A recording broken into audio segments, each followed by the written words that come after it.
Hello, this is Geopolitical and you are watching Syriana Analysis. In the last geopolitical report, I read some of the comments. Some people were complaining that I'm using the map from this website, which is called Syria.live.uamap.com.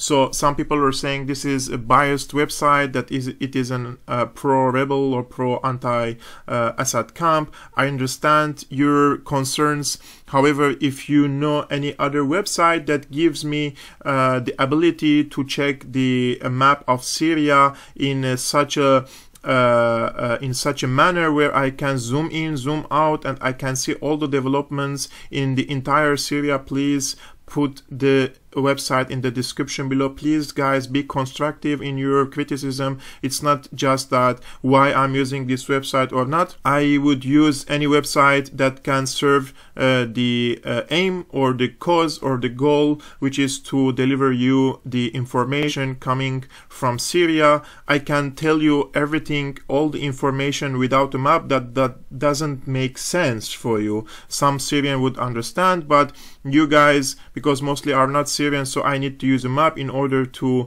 elaborate and shed light on the developments while I'm pointing out to these events on the map. So let's dive in and see what's happening in Syria. First of all, I have to mention before we go into the issue of Daraa in the southern part of Syria that the Syrian army declared the liberation of this pocket from ISIS. So if we go and read the statement of the Syrian army, it says that the general command of the Syrian army and the armed forces announced liberating the entire Badia of their reserve from Daesh, ISIS terrorist organization. The command added that the Syrian army units engaged in fierce battles with terrorists before clearing the area of them, inflicting heavy losses upon terrorists in personnel and equipment, while the rest fled away. In the last couple of reports, I mentioned that this area is easy for the Syrian army to capture because the ISIS fighters, the numbers of the ISIS fighters are very few, and the Syrian army is surrounding this area from all its sides. So after liberating this entire area, the only place where ISIS is located now is in the SDF held area in the eastern side of the Euphrates, and we have a very small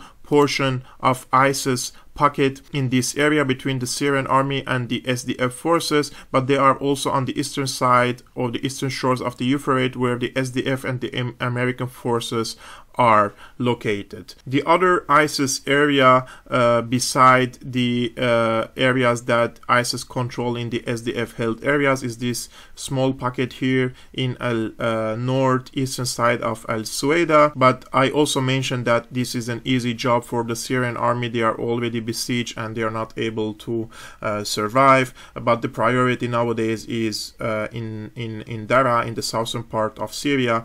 As you can see, the Syrian army not only liberated Busra al-Hariri but also went towards south, and now Daraa is sliced into three parts. This area is surrounded, the western part of Daraa and the eastern part of Daraa, and the Syrian army is continuing its operations until it reaches to the borders with Jordan. I will show you this map from Murasilun. It shows the areas that the Syrian army recently liberated, all these areas, and if we go deep in, we will see that the Syrian army also liberated the air defense base, Al-Hirak, Sawra and Alma towns, and this is only a few hours ago. The Syrian army will continue its operations obviously until the borders with Jordan, and will clean all these areas from the militants. Some of them are retreating, some of them are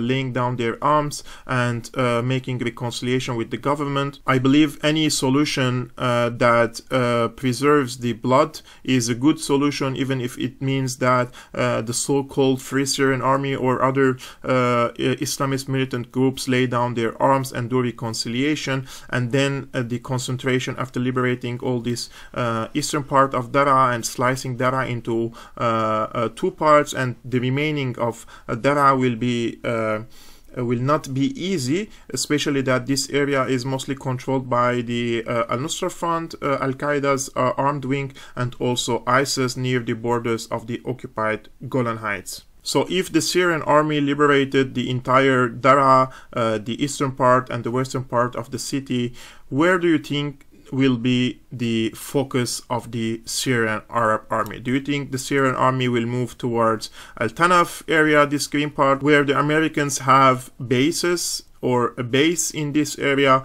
or the priority will be in Idlib, or it will be in the eastern shores of the Euphrates, where the Americans and the SDF are occupying these areas? Please let me know your opinions in the comment section below. And this was all for today. Thank you for watching. This is Kevork Almasyan, and you are watching Syriana Analysis.